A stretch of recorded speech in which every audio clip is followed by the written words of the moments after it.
Let me out. Let me out of this pod, eh? It's too crammed in here. You open the damn door, eh? Let me out of here. SPK to Quebec. SPK to Quebec. Stop the launch. Stop the launch right now.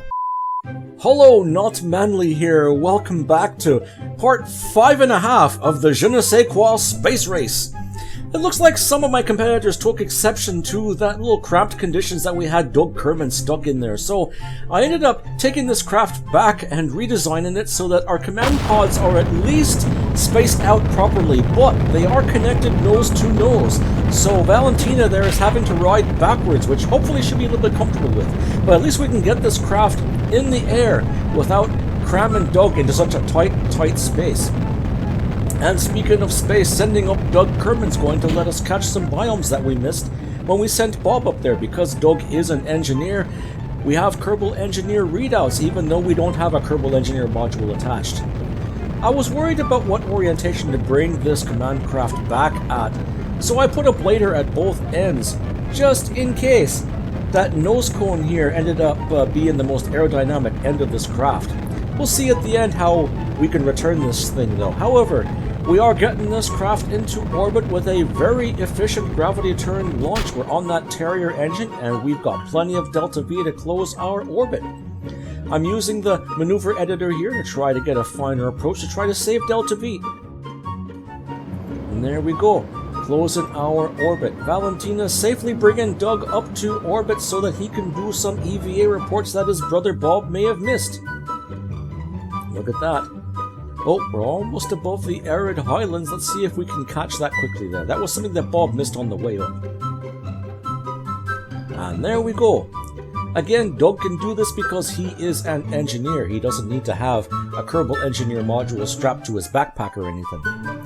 Anyway, we're trying to deorbit this craft somewhere just in the ocean. I'm trying to figure out a good way to make our line things a little more precise. So I'm trying a PE of 40 kilometers here to see if we can bring it right above there, just on near that shoreline perhaps. And also I'm really worried about this craft, this redesign, seeing if it would be aerodynamically stable. Well, Val was able to bring back the other contraption without any trouble. She had full control. But this craft ended up being a little easier to pilot. Here I am trying to figure out, is it more stable this way? Is it more stable that way? I can't really tell till we get into some thicker air, but so far we're finding that this craft is drifting just a little bit. I'm having to take it off SAS, do some adjustment, put it back on SAS. Val's here's kind of feeling her way around. She's also getting flight experience. Remember, I rewound the save to that point before that launch, so Val does not have the flight experience just yet. Okay, that nose cone's getting pretty hot there. I end up flipping the craft to see if it's more stable in that direction once we get a little lower. Also, we don't want that nose cone exploding. There we go. Flip it the other way, and I found it was still rotating a little bit. Did some adjustments here and there. But once we started catching some air, it stabilized pretty quick. There we go. Just drift a little bit. No. Oh, 4 or 5 degrees. That's too much. Let's try to fix that, Val. Come on. Get into some thicker air and a little bit of thicker air. It's still not stabilizing, but as we start catching some shock heat in there, the craft starts to stabilize. There we go. Now all Val has to do is let go of the stick and let this craft bring itself back home safe. Not bad at all. Turned out I didn't have to do any part clipping to get this dual Kerbal launch into orbit. So I'll just keep this save file. I was able to go back and also retract one of those antennas on our moon probe so that it didn't lose any electric power.